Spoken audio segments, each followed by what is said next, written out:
Hey, what's going on, guys? It's your boy, damn it, Chloe, back here to give you another black pill because I've been feeling especially black pilled lately over just shit. There's no specific topic we're going to talk about today. In fact, I don't even have a script. I just have some notes here about what I want to talk about. But it all boils down to, I don't know if you guys seen the meme. There's some memes going around the internet every once in a while, consistently the last couple of years. It's like, if you go outside and talk to your neighbor, you'll find out that the country is actually much better than what it looks like on the internet, or much better than how the media describes it, whatever. And in my personal experience, I have found that to be absolutely, positively false. I talk about politics with my friends and with random people all the time. That's just what I do. I like doing it. It helps me develop my own arguments. It helps me to be coherent. It provides research points. I get to hear other people's point of view and hear about what they have to think about, their opinions on things, whatever. Like, it's a whole list of things I find to be entertaining. But also incredibly black-pilled, incredibly depressing, aggravating at times. But overall, it's enjoyable. Otherwise, I wouldn't do it, obviously. But it's incredibly insightful to just realize how batshit crazy so many people in this country are. Not everyone, hashtag not everyone. There's lots of people who are lucid as fuck. They know exactly what's going on. They got their shit together. They understand how the system works, its problems. They know about stats. They know what is actually occurring, at what rates, whatever. But for the vast majority of people I talk to, in person or on the internet, about politics, they have positively no idea what is going on. You probably have quite a few opinions about what's going on in the news cycle right now. But it's important to remember one thing. You're wrong. Here's why. To start, you're completely missing the point, and everything you think is actually at odds with reality when you look at the data. In fact, you're nowhere close to being accurate. It's simple to understand when you stop for a second and actually look at the issues. Once you open your eyes, you'll see that you're wrong about each and every one of them. Wrong. Base their entire opinions on political issues based on just how it makes them feel. That's it. That's the entire thing. Now, I know that's so cliche, facts over feelings. Ben Shapiro, Rex liberal with facts over and logic over feelings and, whatever, like stuff like that. Like, it's so cliche at this point to say that people are too emotional and have their political opinions based on feelings. But that's because they keep doing it. They have been doing it ad nauseum for quite some time now. It accelerated a decent amount under Obama, for sure. And even Bush, for that matter. Like, it's been going on for as long as I've been following politics, Bush and before that. But it's only accelerating. And now it's to the point, like before, when I used to debate people during the Bush and Obama years, there would be people who I fundamentally disagreed with on the issue, but yet they would be respectful, for one. They wouldn't curse. They would have solid arguments like, I disagree with you, Robert, because of ABC. Why do I believe ABC? Because of XYZ. I got XYZ from these sources, therefore, this is why I believe this thing. And I'll be like, hang on a second. XYZ is flawed. You should actually look at FGH, for example. This disproves this. Like, that would be the conversations I would be having with liberals and conservatives, for that matter. It would be pretty lucid, pretty logical, easy to follow.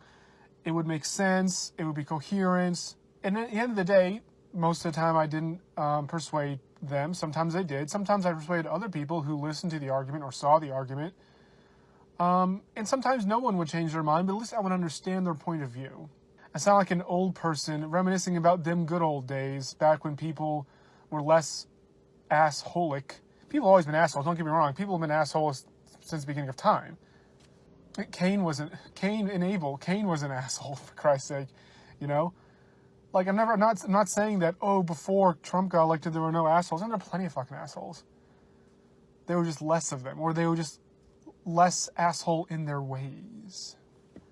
But back on point. So, those were the arguments I had back in the day. Back in my day. But now, I can't remember the last time I actually had a coherent argument with anyone about politics. They dribble on into just complete babbling nonsense. First of all, when I ask them direct questions like, why do you support this? What policy proposal do you propose to do instead of this? What are your sources? Why do you believe this? All basic questions about any position. And they flat out refuse to answer any specific direct question, ever. They never, ever answer my direct question. They always sidestep it and then go on some tangent about something we're not even talking about, or loosely connected, but not even answering my question in the first place. It's just their soapbox. It's just their narrative. It's just their soapbox to push their narrative. And that's what I meant to say. That's all it is. That is their entire argument. It is not logical, coherent. It doesn't flow. We are talking past each other the entire time. We never even acknowledge any common ground about anything, for that matter. Now let's get into some specifics. I've been going on intangibles and non-specifics for quite some time now. I am increasingly black-pilled because people feel that certain policies should be enacted in this country that objectively make it worse. We have real-time examples of why their policies don't work that are happening in some states and some cities right now as we speak, but yet they deny reality and deny that these policies are hurting these places, and they still vote for these policies. They don't think through their arguments at all when questioned or pushed even the tiniest bit on, why do you believe that? Your policy has created this problem in this city. Why do you still propose this policy? What's the big deal? What's going on? Anytime you push back the tiniest amount, they back off and can't support their arguments, or they stop talking at all, or they get mad at you for daring to question their narrative that they're pushing. So here's a point a couple months ago that really took a step in my black pill, was when every single Democratic candidate on the debate stage, I believe it was I forget which night it was, the first or second night, when the guy asked, do you support health care for illegals? And every single one of their candidates raised their hand. Raise your hand if your government plan would provide coverage for undocumented immigrants. Okay. Every single one of those candidates want open borders, yet they want health care for every single person who comes in. Well, if you think about it for literally half a second, what's the end game of that? The end game is that the U.S. is providing health care for the entire world. Any single person in the entire world who wants to come to the U.S. to receive free health care needs to just simply hop the border, because borders are racist and we're not going to check anything or enforce any type of border security if any of these Democratic candidates become president. And at the same time, give free health care to every single one of them. No strings attached.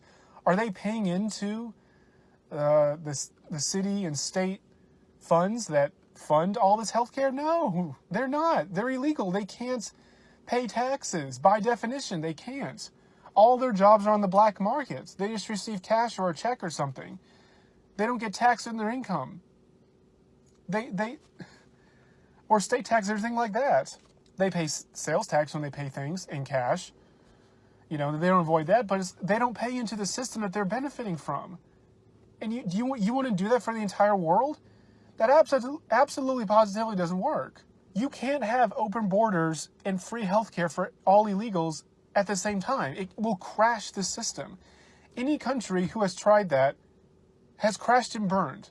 Countries that are doing that, in Europe, for example, are crashing and burning socially and economically. Cities that are doing that, like Los Angeles, almost all of California, Maryland, New York, for example, all the sanctuary cities, they are all crashing and burning. You see this example that historically has not worked, overseas has not worked, in the U.S. right now is not working, and yet you ask a random Democrat, hey, do you support open borders and healthcare for all illegals? They're like, yeah. We should just pay for everything. It's a humane thing. It's for the children. I'm a nice, caring person. Let me do that. I'm like, do you even think through your proposals before you support them? No, they don't. That's the problem. They don't think at all. They do not think for 1 second, oh, hey, let me look this up on Google real quick and see if, historically it's worked, or, examples it has worked. Or they never go in a dialogue with someone where they're forced to look up examples where this has worked. Otherwise, they would have found that the answer is 0. because they never debate anyone on their issues. They always back off and say, oh, I don't discuss politics. Or, you are racist for not supporting all free healthcare for all illegals, you racist, homophobic, xenophobic Trump supporter. And then that's their argument. And then they just leave it at that. It's like, well, no wonder you don't know your policy doesn't work. Because you never look up to see if it actually works. You just call everyone who doesn't support you a racist because you heard it on CNN that this is a good idea, this is a humane thing. If you care about brown people, if you're not a racist, if you care about children, you should support this policy. You're like, yep, well, I'm not a racist, so I'm just going to support this policy. And that's the end of it. That's your extent of thinking about this subject. They do this, that's just the first example. They do this for almost all of the policy proposals that all the Democratic candidates are proposing. Strict gun control, high taxes, a huge welfare system, unlimited immigration, extreme amount of government red tape when it comes to businesses, endless wars, blaming white people for everything, saying that white people commit most of the mass shootings and that they are most of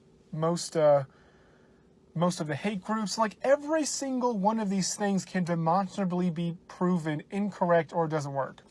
And yet they don't even bother. Let's just take the last one I mentioned, that white people are the vast majority of hate groups. Actually, they're not. In the media, hate groups is synonymous with white people.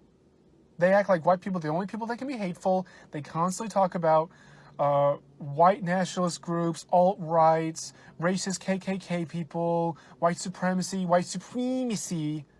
constantly, nonstop, 24/7. I see it like literally every single day on CNN, MSNBC, ABC, NBC, all of these companies which are owned by like the same 3 or 4 companies. I think it's like, what, 3 or 4 companies own 80% of the media? I don't have the exact stat. I'll put it up. It's something like that. It's all the same drivel. So if you only listen to mainstream media, or if you never looked up the actual stats, you would believe that white people are the vast majority of hate groups in this country. But when you look it up, it's actually per capita black people. Black hate groups, black nationalists, black hate racist groups. They are the vast majority of hate groups. But they're 13% of the population. Why does CNN never say that? Why does Don Lemon say that, we need to fear white men in this country? We need number one threat, number one dangerous country is white men. But it's not. Why are we correlating hate groups with white people when statistically it's more likely to be black? Oh, because that's racist to point it out. Well, what a coincidence that our media overlords decry that stats are racist and therefore you can't mention them at all. It's like they're pushing a narrative, and certain stats get in the way of that narrative, and they just don't want you to talk about it. Well, how would you want people not to talk about certain things? We'll just make it a social pariah to talk about it. Make it so, I want society to consider these stats to be racist, so I'm going to push that on my 24/7 news bullshit, so then people will think it's racist, talk about this, about black people, black nationalists or black racist groups being the vast majority of hate groups, so they won't talk about it. And then boom, we can push our narrative unabashed. Boom. If you wanted that to happen, that's how you would do it, and that's how they're going about doing it. That white people are the vast majority of mass shooters. That's what you hear in the media. The media constantly reports that when white people are mass shooters, when black people are mass shooters, they don't mention it at all. To brainwash you into thinking that white people are the vast majority of mass shooters. You can look up the stat in 2 seconds and see that's incorrect, but subconsciously, if you never do that, and you just hear day in and day out on the news that you only hear about white people being mass shooters, that's all they're reporting on, then you're subconsciously going to think that only white people are mass shooters, or they're the vast majority of them. But it's not. It's actually the exact opposite of that. Black people are the vast majority of mass shooters.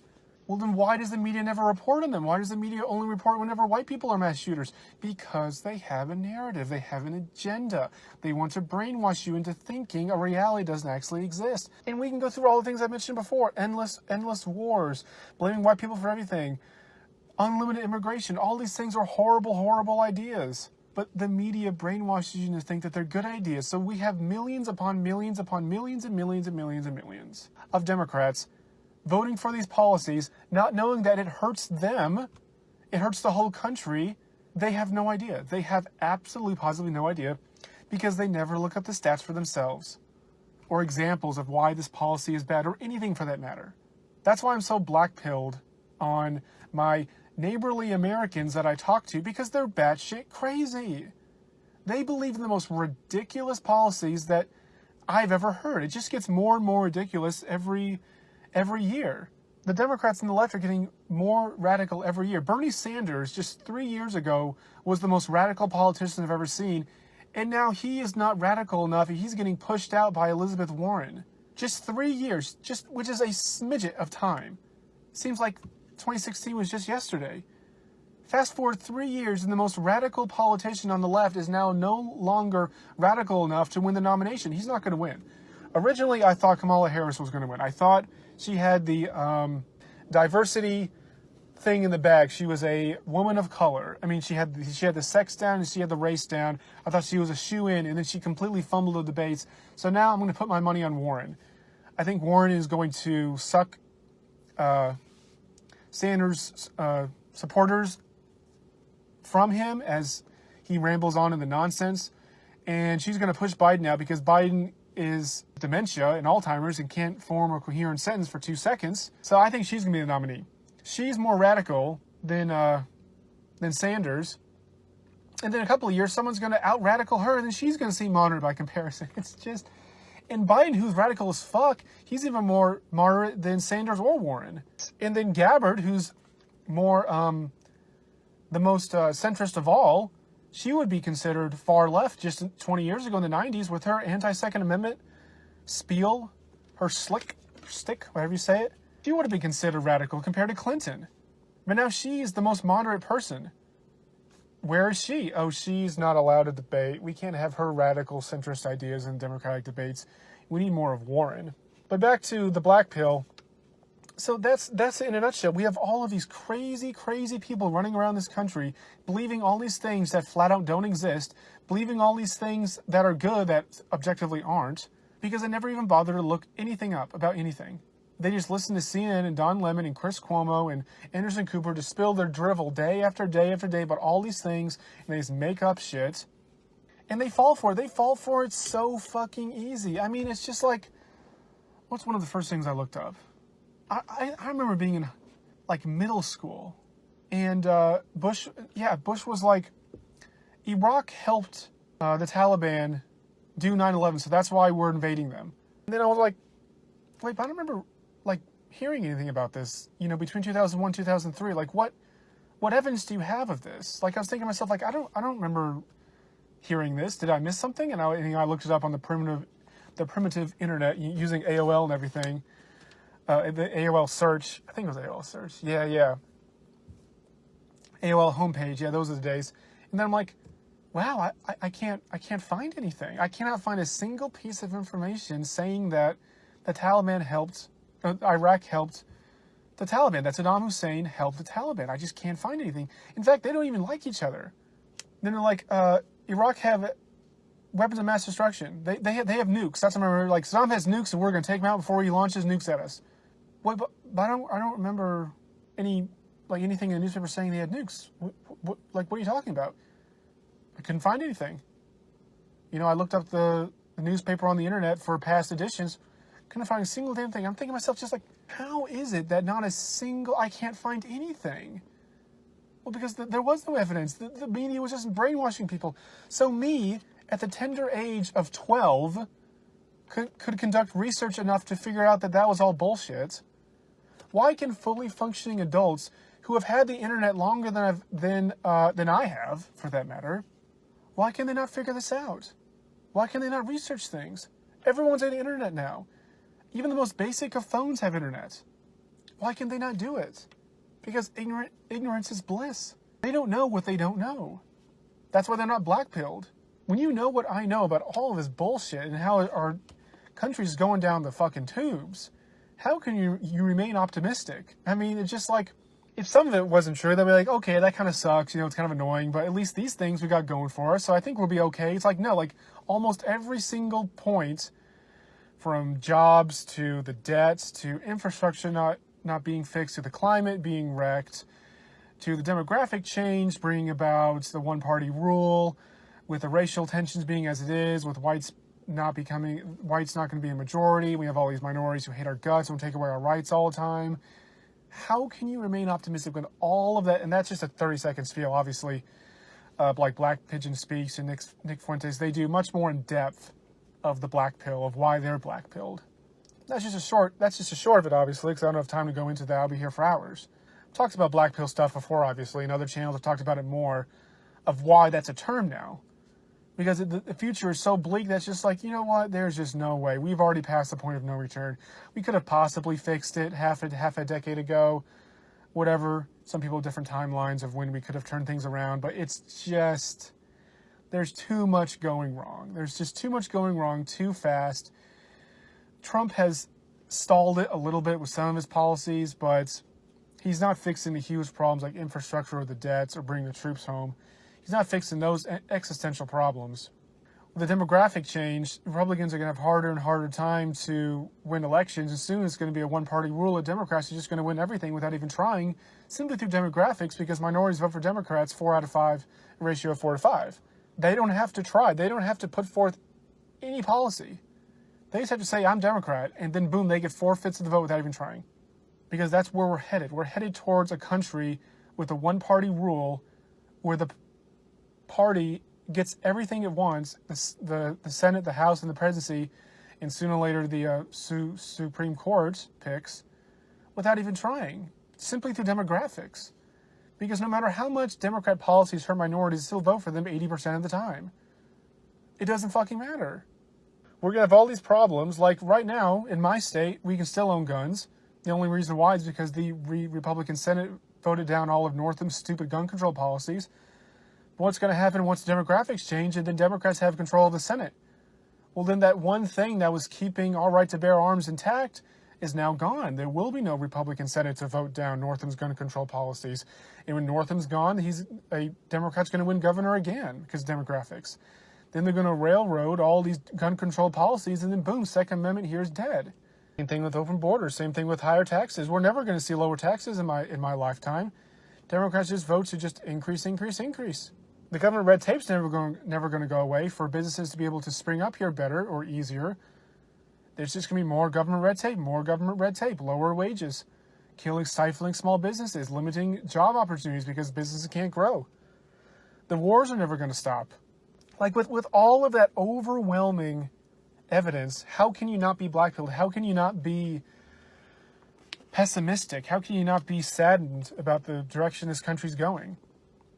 And to bring it full circle to if you just talk to your neighbors, you'll feel much better about this country. No. Have you actually talked to your neighbors? They're fucking batshit crazy. They're the ones causing this problem. In one election, we could all hypothetically choose some random third party that no one's ever heard of, like the Federalists or the Constitutional Party, and just vote in a completely new party. Democrats and Republicans will have no seats in anything, and the Constitutional Party, for example, which that's actually a party. It's actually a party. They never win anything because no one ever knows about them, but they're actually a party. We could vote for completely new people. There is nothing stopping these brainwashed people from simply choosing another person to vote for. People like, oh, voting is rigged. No, it's not. No, it's not. You have free will. You can vote for whoever you want. There's nothing saying you have to vote Democrat or have to vote Republican. There is nothing forcing you to vote for those two parties. You could absolutely vote for a third party. Yeah, but third party's a wasted vote. Well, not if everyone did it. Yeah, but not everyone's going to do it. Because everyone thinks it's a wasted vote, like you just said. It's a circular argument. We can't vote for a third party because it's a wasted vote, which is why I'm not going to vote for a third party. Or why do the same two parties win all the time? Oh, because third parties never win. And why do third parties never win? Oh, because I'm not going to vote for them. Why not? Because it's a wasted vote. It just goes in circles and circles and circles and circles. So no, I don't feel better when talking to my neighbors. That's why I actually don't like talking to people very often.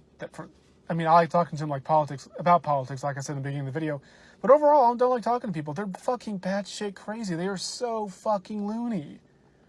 They do the most ridiculous shit, and they believe the most ridiculous things for absolutely no reason other than it makes them feel better. I live in a country of maniacs, of lunatics. There's a few sane people here and there. Don't get me wrong, it's not 100% of the population, but it's the vast majority of them. Talking to my neighbors in America makes me realize how fucking batshit crazy this nation is, and it actually blackpills me way more than if I didn't talk to them.